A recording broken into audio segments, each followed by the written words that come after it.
It's playoff hockey in New Haven, Connecticut. Hello, everyone. I'm Kyle Levasseur, standing on Quinnipiac men's ice hockey beat reporter MJ Baird. Best time of the year, in my opinion, here at the Whale. And it's going to be the third matchup between the Bulldogs and the Bobcats, two perennial powerhouses in ECAC hockey, although this year only the 8 and 9 seeds. But despite that, should be a fantastic matchup between the two rivals. Yeah, I would certainly expect it to be so, Kyle, today. I mean, one thing I'm really going to expect is a hard-hitting game. I wouldn't be surprised to see both teams come out, maybe sacrifice a couple penalty minutes to try to set the tone early. Big hits into the boards, open ice. Guys like Kevin Dwayne throw that body around for the Bobcats. I really expect hard-hitting. Yeah, the first two matchups were split earlier on in the season. Quinnipiac won at home with a 3-0 score. Andrew Shortridge picked up his first shutout of the season. And then here at Ingles, the Bulldogs were able to snap a streak where they hadn't beaten the Quinnipiac Bobcats since the 2012-13 National Championship. They get the job done. And here tonight, I'm looking at two big players, MJ. You have Joe Snively, the leading scorer on the Bulldogs, and then Odin Tufto, the leading point scorer on the Bobcats. Both of them are top 5 point scorers in the conference. How important are they to each of their teams? Yeah, I mean, if you think about it, you said both top 5 point scorers. Tufto's got 39, Snively's got 36. I'll start with Tufto on the Quinnipiac side. He is having an absolutely terrific freshman campaign. I would not be surprised to see him come home with some all ECAC or even all NCAA accolades come the end of the season.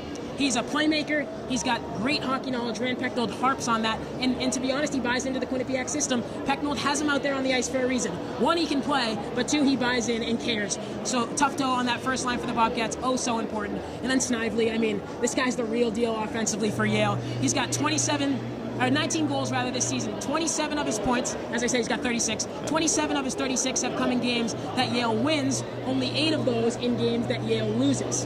If that's not telling right there, you know, I don't know what is. Courtesy Jonathan Banks, our other men's hockey beat reporter, for that stat right there. And he's been on a tear lately. 14 points in his last 6 games. You touched earlier on the first line for the Bobcats. Let's look now at the rest of the first line for Quinnipiac. Odin Tufto standing right behind some experienced players. Certainly. You got Tanner McMaster, a senior, having fantastic senior year. He's experienced. He knows what this rivalry is all about. And then you have Nick Germain, the local kid. He scored 2 goals here last year at Ingles Rink against the Bulldogs. Those are 2 guys that, since Landon Smith has been out of the lineup and he's still out as of tonight, that's a pretty good line. That's a great first line for the Bobcats. They contribute for 32% of the Bobcats' points. I mean, that's a lot right there. But also, you just talk about the experience. I mean, you said it. Tanner McMaster's been here before. He's played in a Frozen Four. He knows what it takes to win in the ECAC postseason.